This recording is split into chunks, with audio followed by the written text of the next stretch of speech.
Hey guys, a wise man once said that true friends are nothing more than family that's chosen by you. Welcome to RV Woodworks. My name is Rahim, and in this video, I'm going to do something I don't normally do. I'm going to build something for someone else. More specifically, I'm going to build a custom air vent for a friend of mine. Well, that's enough talking. Let's roll that intro and let's get right into it.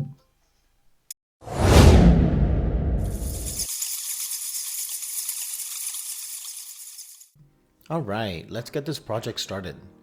So right off the bat, I'll admit, I cheated a little on this project and got S4S lumber. If you don't know what that means, hang tight, I'll tell you more in a bit. It's a pretty clean board, but it did have a knot. Fortunately, that knot was going to be outside the project. Now, like I mentioned, I bought S4S lumber, which basically means that the board has two flat and parallel faces and two flat and parallel edges. Thus, no milling required. With the dimensions obviously predetermined, I took the time and carefully marked the board so that ripping and cross-cutting would be as simple as following the lines.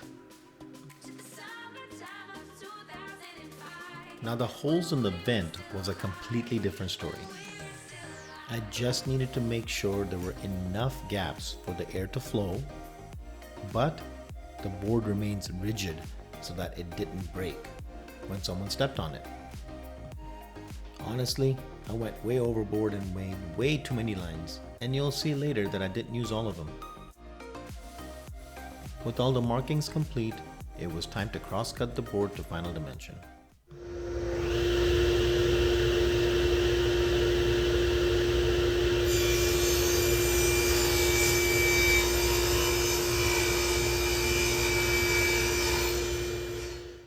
This part of the project was like being in kindergarten.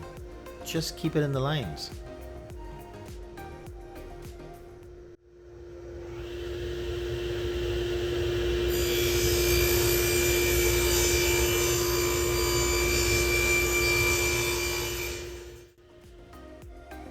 With the crosscuts complete, it was time to rip the board to final dimension.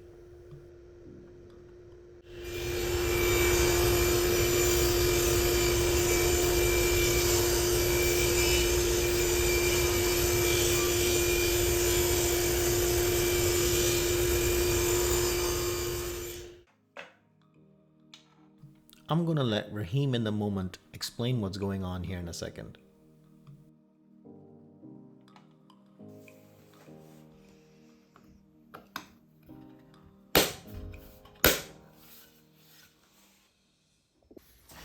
Okay guys, just wanted to give you a quick explanation on what's going on here. So as you can see on this board, I've made all the lines that I need to kind of cut.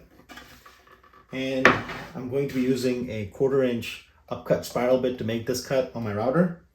I just want to kind of explain this jig real quick. I wanted to try to keep this cut as simple and as safe as possible. So I wanted to take just a minute and create stops on each side as well as a featherboard here, which will allow me to plunge this at the correct depth, at the distance, and then I have a positive stop on the back end, which brings me to the edge, and I have a positive stop on this side as well to allow me to cut at the right spot.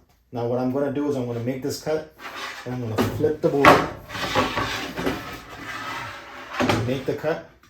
Then I want to flip the board this way, and I'm going to make the cut, and then flip it back again this way. What this will do is that I have the exact distance from the edge on all 4 corners and start that line. Last thing I just want to kind of mention is that this is not going to happen in one cut. I'm going to raise this up slowly, 1/8 of an inch at a time, maybe a little bit more depending on what it feels like when I'm making the cut. But let's go ahead and get started.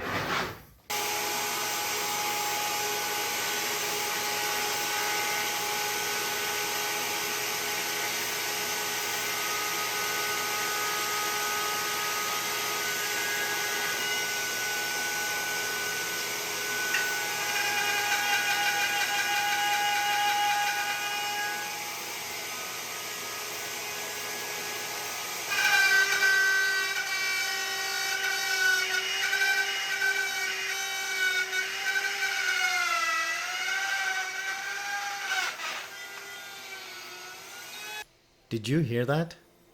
I didn't in the moment, but I'll realize it here in just a second and I'll explain. You're gonna see me make a pretty foolish mistake here as well here in a minute.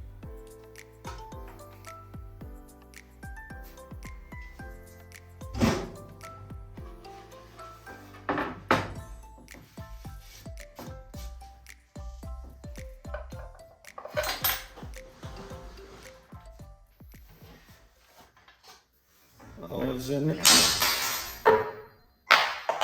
Woo! That's hot.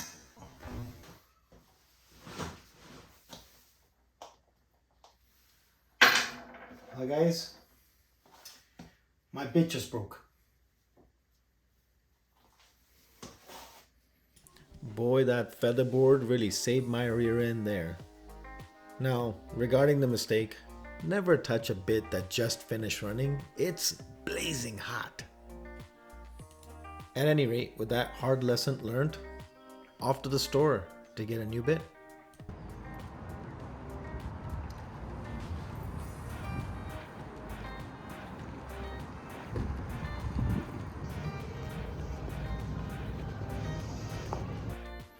Alright guys,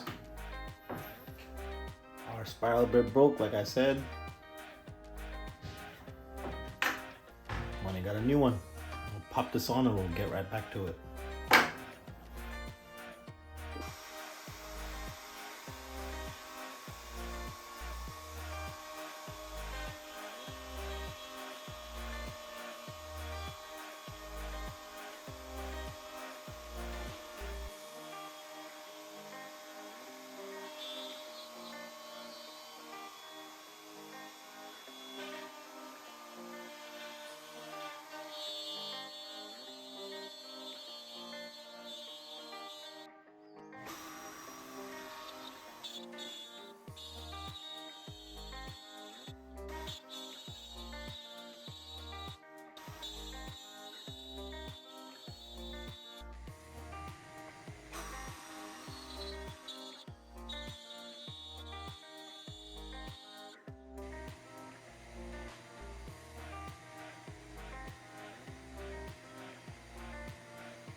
What a difference a new carbide bit can make.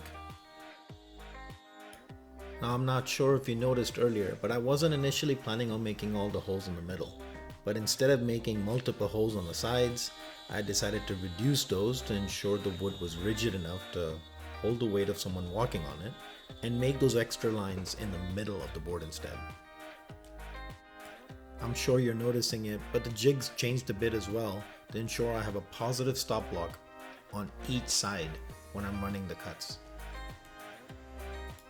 Now it goes without saying, but the air vent can't sit 3/4 of an inch above the ground. So I chucked up a 3/4 inch straight cutting router bit and started hogging away material on the edges. I do also want to highlight the featherboard placements now. You see two of them, one on each side of the bit, and that helps ensure the board stays down as I push the board through.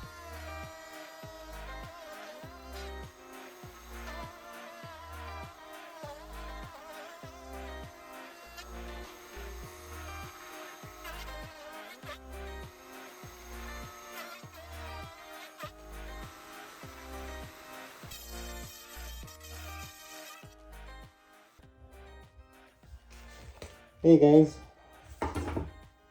the vent is nearly complete, but just finished routing, and I just wanted to show you what the shop looked like.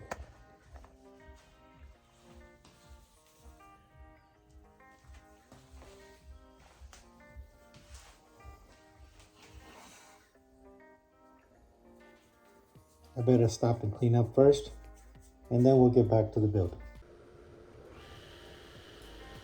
Now you should be thinking, Raheem, you said you cut it to final dimension earlier.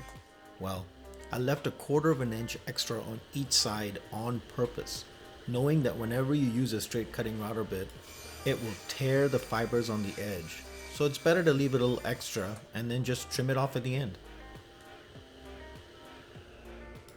A couple of quick rips on the length and a couple of cross cuts, and this custom air vent is dimensionally ready to test.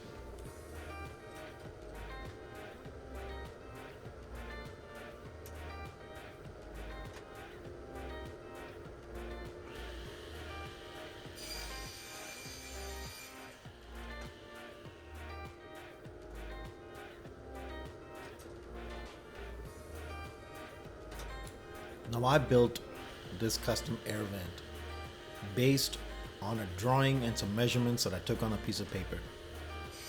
So once this crosscut is complete, I'll quickly round over the edges and then we'll go over to my friend's house to see if this works.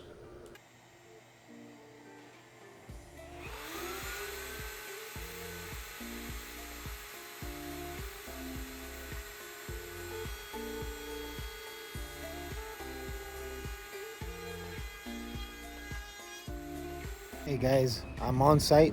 I'm gonna go to my friend's place. It's not finished yet, but it's got the right size. Let's see if it works.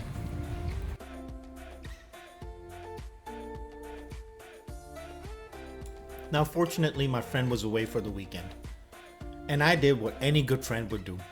I broke into his house, did my family's laundry on his dime, and then got to work. And then once I finally got the old vent out, I let a rat loose in his ventilation system and then tested to see if the custom air vent actually fit. Now that was satisfying. Once back at home, I was ready to sand and finish this custom air vent. I used my orbital sander with a heavy battery so that it weighs down the sander, which helps sanding go by a little bit better. I used a few different grits, so started with the 60, went to an 80, followed by 100, and then finish it off with a 220. I also use these sponges, which ensure that you can get into tight places as well as edges. Last couple of other items, an abrasive stick to clean the sanding papers, and a tick cloth, which I specifically use when I'm changing grits or right at the tail end of the project. Alright, without further ado, let's hook up that dust collector and let's get to my favorite thing in the world, sanding.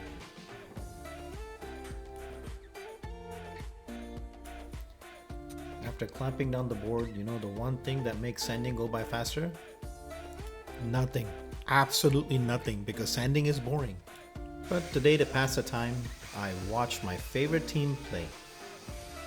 Can you guess what my favorite team is? There's plenty of hints throughout the video and what I wear that should tell you the team that I follow. Tell you what, if you know which team it is, leave a comment below. And while you're down there, make sure to like and subscribe. It really helps the channel out. Oh, that was almost a goal. That should be a pretty good hint for you. Alright, at the tail end of this project, let's work on one of the most satisfying things in any project, staining. I love it when a project comes together and when you add stain to it, it just pops. And the final project complete after putting on 3 coats. With the project complete, I went back over to my friend's place and installed the custom hardwood air vent. You know, sometimes you meet friends that are more than acquaintances. These aren't friends that you just call them during a holiday or their birthday. Rather, they become a part of your daily life. They're more than just friends, and it sure does feel good sometimes to do something nice for them. And with that, I call this project complete. Wasn't very difficult, and I think it sure does look good. Let me know your thoughts in the comment below, and please like and subscribe this video, as again, it really helps the channel out. And when my friend finally got back from his vacation, I had him put it to the weight test. Sure?